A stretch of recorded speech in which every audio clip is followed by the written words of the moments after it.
nobody really remembers it because they really goofed up at the tail end of the chase. And again here, it was essentially a losing tie. USA was in command heading into the final over. They only needed 7 runs to win off 6 balls.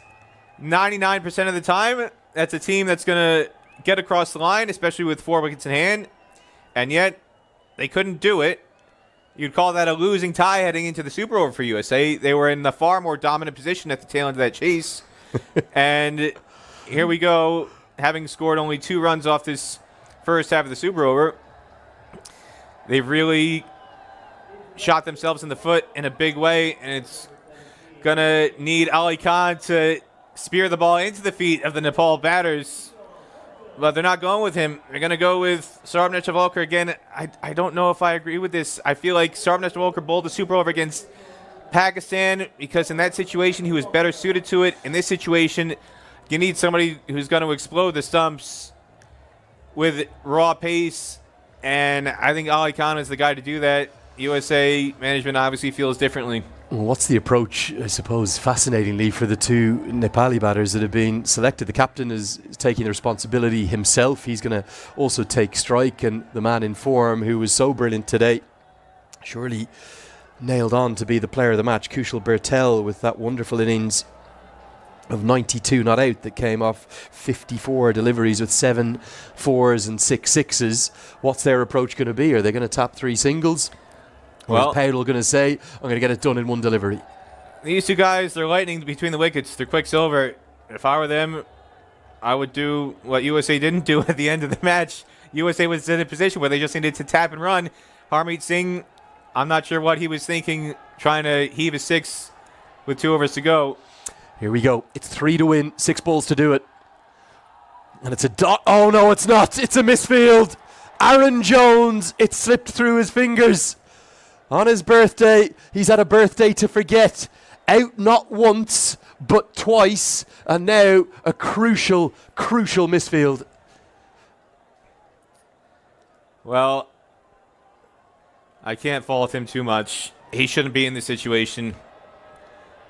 It shouldn't come down to needing to sprint in to cut off a single, defending 2 off a Super Over. There's a lot of things to criticize about USA tonight. I'm not going to pick on Aaron Jones for that one.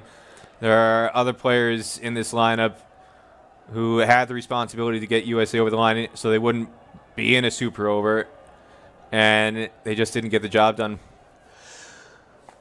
Well, it was regulation, being honest, Peter. He didn't have to sprint a yard. He was standing at a silly mid-on. It just burst through his fingers.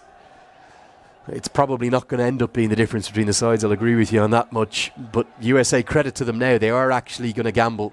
They're bringing everyone in. They're not just going to allow Nepal to run 2 more singles. But Bertel, you would imagine, might just put a flourish to this finish with a boundary. They've only got 1 fielder outside. It's 2, check that. They've got a deep third and a deep square leg. Those are the 2 fielders outside the ring, and they're hoping for a brain fade from Kushal Bertel to give a boundary catch. Everyone else in saving a single. It's 2 to win. And he whips it elegantly out to the leg side. Any single from here will do. And the Nepal fans are on their feet. They know they're on the brink of a historic series victory here. And they're going to do so in the most dramatic of fashions.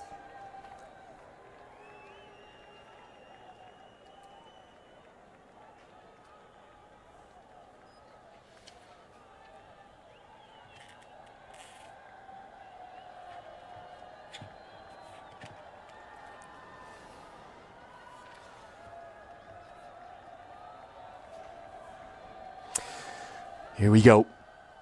Just 1 to win, 4 balls to do it. No is the call. Well, the Cardiac Kids, they're known for their drama, Peter. There's always a twist. Well, if they can't get a single from here, this would be the most... Just a reminder, there is another Super Over if there's 3 dots or 2 wickets. This would be the most unglamorous Super Over if Nepal can't go over the line. This might be a Super Over that sets back cricket a decade if they can't get over the line here, Lenny. 3 balls remaining. any run will do. USA need 2 wickets from one of their heroes of the World Cup, Sarav Netravalkar, or 3 miraculous dots. And Powell guides it away and gets the single. And Nepal get the victory. They take an unassailable 2-0 series lead, much to the delight of the thousands of fans who've packed this Grand Prairie Stadium. It didn't look likely for much of the chase, but thanks to the heroics of Sampal Kami, allied with Kushal Bertel's return to form, a first 50-plus score in international cricket for over 6 months for him, his innings of 92 not out, Karen KC's 3 wickets, and Sampal Kami's heroics in the 20th over, and then again in the super over. They've guided Nepal to a famous victory on the most sensational of Saturday nights in Grand Prairie. Nepal, they just don't know how to win a match but by a comfortable margin, Lenny. They always take it down to the final ball, the final run. In this case, the final extra over, if you will, super over. Rohit Paldo and Kushal Bertel walk off with smiles on their faces. USA, on the other hand, they're going to be going into the locker room wondering what on earth just happened. This is almost, in some way, shades of what happened in the Netherlands, where they had winning positions and then inexplicably shot themselves in the foot on numerous occasions and just froze, couldn't get across the line. And Andries House in particular, Peter, he looks shell-shocked, doesn't he? And you can understand why. The match was literally in his hands. It's harsh to criticise the man who was the highest run scorer of the chase, but even just a few strokes along the ground to the bigger side would have done, and he holed out. Well, it started with Harmeet Singh's dismissal in the previous over in the 19th. Again, at that stage, USA really only needed a little over a run of ball, and he'd just taken 2 off the previous delivery with a very clever tap and run into a huge amount of green grass in the leg side. All he needed to do was do that a couple more times. Instead, for some reason, he tried to smash Karen KC back into the sight screen. Didn't get enough of it. And then Andries House, same thing. You're in a situation where you just need to run a ball in the final over. And he tries to clear the deepest boundary in the ground, 80-plus yards, when all he needs, again, tap and run into the leg side. You're with a high percentage chance of picking up 2. And you can literally jog to victory. Instead, USA somehow managed to bungle this in a big way.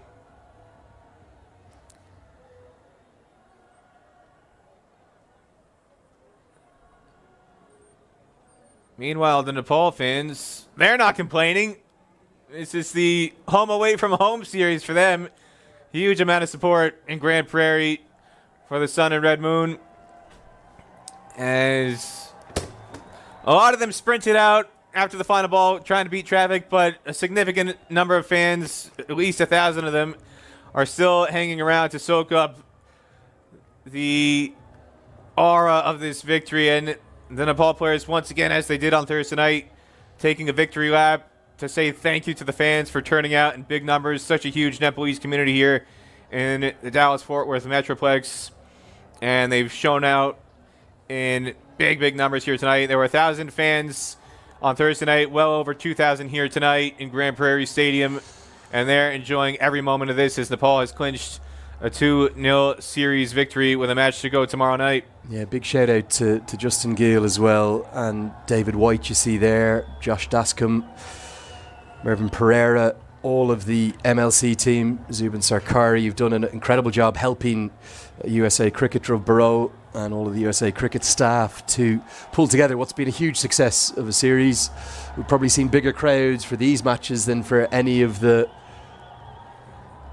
other T20s we've seen baked in and around Cricket World Cup League 2, maybe the only exception, those games in Kathmandu. Memorable moments for the associate game. 2 exceptional sides, 2 really good teams, both probably a little imperfect in some aspects, but with some outstanding players, and they served up an all-time classic tonight here in Texas, didn't they? Well, USA definitely imperfect. I'm not sure where the imperfections are in this Nepal lineup. They're a lot harder to spot because in those tough moments, they just got the will to win. By rights, looking at the scorecard on paper, this was USA's match to lose. They were in control. It was going to have to be some unforced errors that really kept Nepal alive, and that's exactly what happened. And the wickets that fell are poor situational cricket from USA, you have to say. It wasn't that they were poor shots at face value. It was in the combination, the scoring options that were available. They chose the lowest percentage option, and it backfired spectacularly on them. Yeah, and as Nepal complete their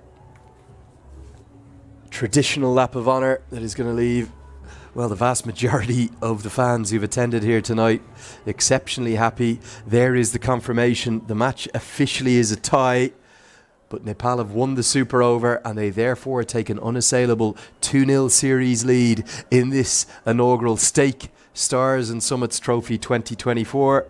Peter, you feel as though USA threw it away, but a special word for Sampal Kami in particular, his heroics in the 20th and then again in the Super Over. Well, the tactics. USA just got their tactics so horribly wrong. Again, the inability to target twos in the final 2 overs and then not bringing in Harmeet Singh for the Super Over. I did not understand that. I called it out at the time. This is not hindsight speaking. I disagreed with it very strongly in the moment, and seeing the way the 2 wickets fell, to me, underscores the point I was trying to make at the time, that they needed a left-hander at the crease with a short boundary. They didn't do it. Sampal Kami, on the other hand, very intelligent bowling in the situation, not just at the end of the match, taking 2 for 34 to send the match into a Super Over, but with 2 more wickets in the Super Over itself. If it wasn't for Kushal Bertel's 92 off 54 balls, you'd make a strong case for Sampal Kami being the player of the match.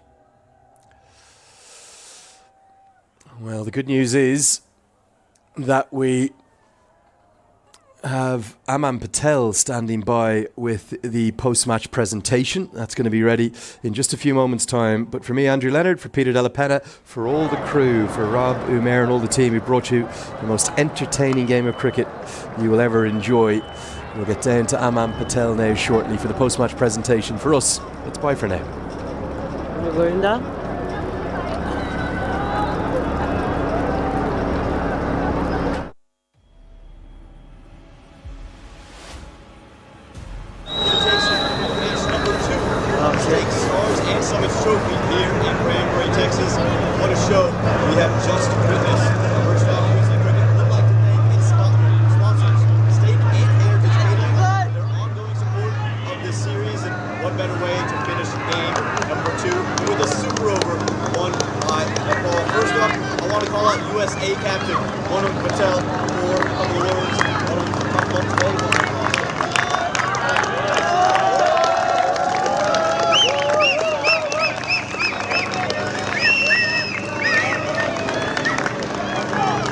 No, it's not coming from the camera.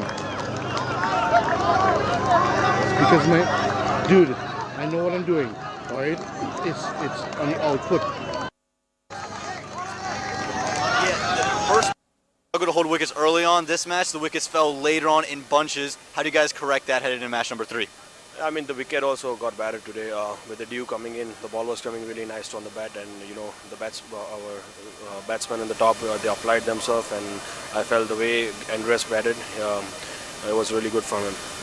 Yeah, unfortunately, lost the first 2. With match number 3 on the horizon, what's the approach going into tomorrow? I mean, you know, it's important that we play some good cricket tomorrow and make sure that we win the game. Well, tough luck today, Monank. Good luck tomorrow. Well, that's Monank Patel, USA captain. Now I'd like to call upon captain of Nepal, Rohit Paudel. Rohit, love the applause there. A heart-pounding victory. How did your team seem to pull this off every time? I think we stayed calm in those crunch situations, especially the way Sompal Dai and Karan Dai and all the bowlers chipped in the nail-biting game, where I think they were very calm. So I think that is the reason we finished across the line. So I think credit must go to them. Yeah, take me through that final over. 7 from 6. You give Sampal the ball. What's the message to him? What's the plan? And how good was he? Nothing. As we knew that the way he bowls the slow balls and Yorkers, he has mastered in it. And today was the day when he delivered it. And the belief is always there in the super over that he'll do good. And eventually he did well for us. Yeah, you might not be at home, but it feels like a home game with this crowd. And you got to hit the winning runs in front of them. How much does that mean to you? How cool was the energy and the electricity in this crowd? Yeah, absolutely. I think after a long time we are winning a series outside Nepal, and that's a great feeling. And I think the way the supporters came here and support us, I thought it was in TU. And I want to thank everyone who came here today and supported us. Thank you so much for coming. Congratulations, Rohit, on another heart-pounding victory. Thank you so much. Thank you. There you go, captain of Nepal, Rohit Baudo. They've clinched up the series 2-0. And now, for our final award, I want to call upon Srini Salvar, who is the male player director for USA Cricket. And you're going to take one more step towards me over here. And, well, we have a bunch of options today. Anjas Kels, an honorable mention, 62 runs of his own. Sampal Kami we heard about, 2 wickets in regulation, and then 2 wickets in the super over. But the player of the match today is going to go to Kushal Bartel, who scores an unbeaten 92 and thrilled the crowd here in Grand Prairie. Congratulations, Kushal. I'm going to have you stay on for a couple of words here. First off, 92 unbeaten. This is your first half century batting at number 3. How have you been able to adapt to every batting position you've been at? Yeah, we can do really good in throughout the inning. So my plan is to go deep.